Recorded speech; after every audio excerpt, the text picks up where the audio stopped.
Азамат кызы Әнкәр, 3-нче сынып оқушысы. Мұқағали Мақатаевтың өлеңі «Үш бақытым».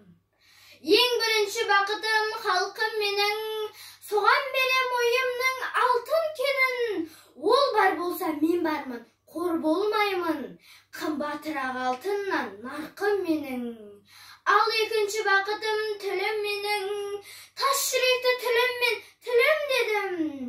Кейде дүниеден түңілсем де, қасиетті тілімнен түңілмедім. Бақытым бар үшінші отан деген, Құдай деген кім десе отан дерем.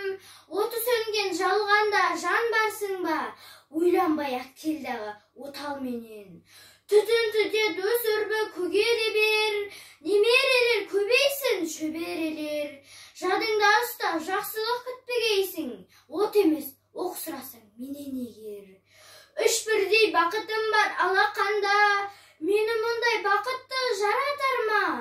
3 күн нұрын төгеді аспанымнан, Атырау, Алтай, Арқа, Алатауға.